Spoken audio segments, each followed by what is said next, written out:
दोस्तों, एक बेहद छोटा सा जीव है केचुआ। आपको शायद ज्ञात हो कि आदिकाल से ही ये छोटा सा जीव मिट्टी के अंदर रेंगते हुए मिट्टी को फोकी और भुरभुरी बनाता है, जिससे मिट्टी के अंदर नाइट्रोजन और पानी अच्छे से फैलता है। मिट्टी उपजाऊ होती है। उपजाऊ मिट्टी पर अधिक मात्रा में घास आदि उगती है। उस घास को खाकर असंख्य जीवों की भूख मिटती है। कई बार हम किसी बेहद ही बुरी प्रवृत्ति के इंसान की तुलना गिद्ध से कर देते हैं, लेकिन गिद्ध जंगल में सड़ रहे मरे हुए जानवरों को खाते हैं। सोचे यदि गिद्ध ना हो तो पशुओं के शवों का क्या होगा। शव सड़ेंगे, उनमें विषाणु कीटाणु जन्म लेंगे और पूरी दुनिया महामारियों की चपेट में आ जाएगी। कहने का मतलब यह है कि दुनिया का हर जीव प्राकृतिक संतुलन को बनाए रखने में अपना महत्वपूर्ण योगदान देता है। अब जरा सोचे कि हम इंसानों का इस प्रकृति को बचाए रखने में भला क्या योगदान है। जब हम इंसानों ने एक दूसरे के साथ लड़ना शुरू किया तो अपनी लड़ाई में हमने घोड़ों और हाथियों को भी शामिल कर लिया। भला हमारी आपसी दुश्मनी में उन मासूम जीवों का क्या कसूर था। सोना चांदी इंसान लूटता था, लेकिन युद्ध में मारे जाने वाले उन घोड़े हाथियों को सोने चांदी से भला क्या लेना देना था। आज हम गाय को माता कहते हैं और गाय के दूध को अमृत बतलाते हैं। बेशक गाय का दूध अमृत है, लेकिन हमारे लिए नहीं। गाय का दूध अमृत है गाय के बछड़े के लिए।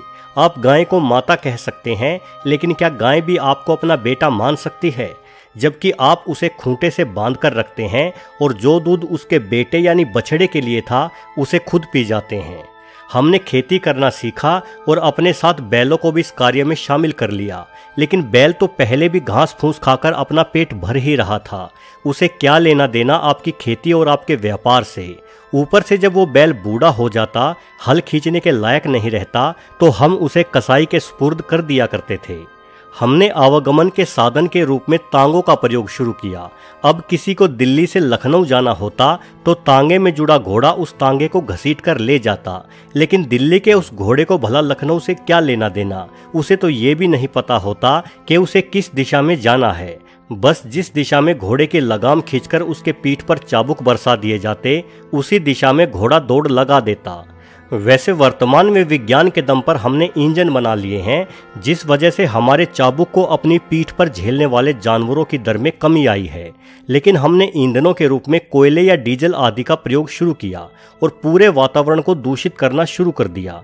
पहले हम कुछ जीवों को परेशान करते थे, अब हमने सभी जीवों का सांस लेना दूभर कर दिया।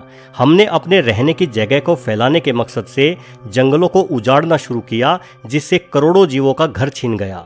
हमने उन नदियों को जहरीला बना दिया जिनसे ये मासूम जीव अपनी प्यास बुझाते थे।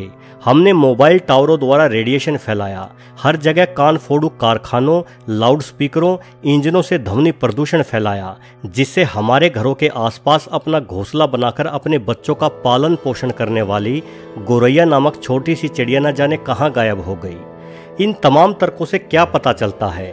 पता ये चलता है दोस्तों कि हम इंसान घुन की तरह इस प्रकृति को खा रहे हैं।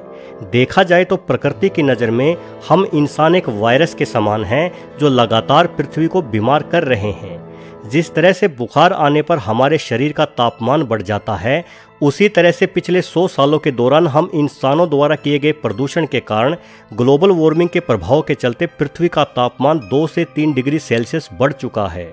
यानी हम इंसान रूपी वायरसों की वजह से आज हमारी पृथ्वी को बुखार आ गया है। और यदि हम इंसान वायरस हैं तो जिसे हम कोरोना वायरस कहते हैं वो क्या हुआ? अगर हम इंसान वायरस हैं तो कोरोना हुआ प्रकृति का एंटीवायरस, जिसने हम इंसानों पर हमला बोल दिया है। कहते हैं कि कोरोना वायरस जानवरों से हम इंसानों को मिला है, किंतु मुझे तो कोई जानवर इससे प्रभावित होता नहीं दिखाई दिया। अपने आसपास घूमते कुत्ते बिल्लियों को देखो, वो ऐसे ही घूम रहे हैं बिंदास। ना ही उनकी संख्या में कोई कमी आई है। घरों में तो हम इंसान दुबके हुए हैं। घूमने फिरने की पाबंदी तो इंसानों पर लगी है। दोस्तों, दुनिया के हर जीव की संख्या या तो नियंत्रण में है या फिर कम हो रही है। वो तमाम जीव खुद ही एक दूसरे को खाकर अपनी संख्या नियंत्रित किए हुए हैं, लेकिन इंसान की संख्या भला कैसे नियंत्रित हो? भले ही हम इंसान बाकी सभी जीवों पर राज करते हों, उन्हें अपने तरीके से इस्तेमाल में लाते हों, लेकिन हम भूल जाते हैं कि प्रकृति हमेशा अपना संतुलन बनाए रखती है। और शायद प्रकृति ने हम इंसानों को वायरस मानकर अपना एंटीवायरस स्कैन शुरू कर दिया है। इसलिए बेहतर होगा कि प्रकृति के एंटीवायरस से आप छुप कर रहें। हम सबके घरों में दुबकने के कारण ही प्रकृति में कई आश्चर्यजनक सुधार होने शुरू हो गए हैं। अभी कुछ ही दिन बीते हैं लॉकडाउन हुए, लेकिन दुनिया भर में प्रदूषण और ग्रीन हाउस गैसों के प्रभाव में जबरदस्त कमी देखने को मिली है। BBC की रिपोर्ट के अनुसार इटली में प्रदूषण 60% कम हो चुका है। ऐसा पिछले कई दशकों में पहली बार हुआ है। न्यूयॉर्क शहर की हवा ग्रीनलैंड जितनी ही साफ हो गई है। भारत के सभी प्रदूषित शहरों की हवा भी अब उतनी ही साफ है जितनी पहाड़ों की हवा होती है। कारण सिर्फ एक है कि हम इंसान अपने घरों में बैठे हैं।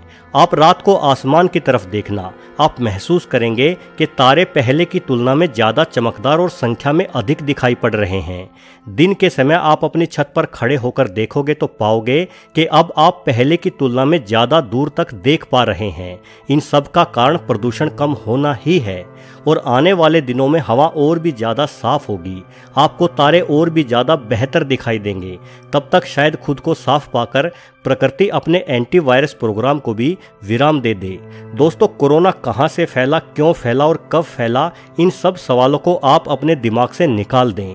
आप सिर्फ ये मानकर चले कि ये प्रकृति का ही एक तरीका है, एक इलाज है उन जख्मों को भरने का जो जख्म प्रकृति को इंसानों ने दिए हैं। इसलिए आप लॉकडाउन का पालन करें, अनावश्यक घर से बाहर ना निकले और जहां है वहीं रहें।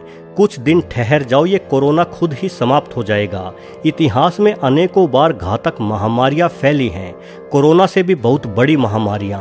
उनकी रोकथाम के लिए इंसानों ने अपनी ओर से भरसक प्रयत्न भी किए हैं, लेकिन मेरी जानकारी के हिसाब से वर्तमान में जो हमारी सरकार ने 21 दिनों के लॉकडाउन की घोषणा की है, उससे बेहतर और सार्थक प्रयास इतिहास में कभी किसी महामारी को रोकने के लिए नहीं किया गया। और ये प्रयास तभी सफल होगा जब सिर्फ सरकार ही नहीं, पूरा देश इसमें शामिल होगा। वीडियो को आखिरी तक पूरा देखने के लिए आपका बहुत बहुत धन्यवाद।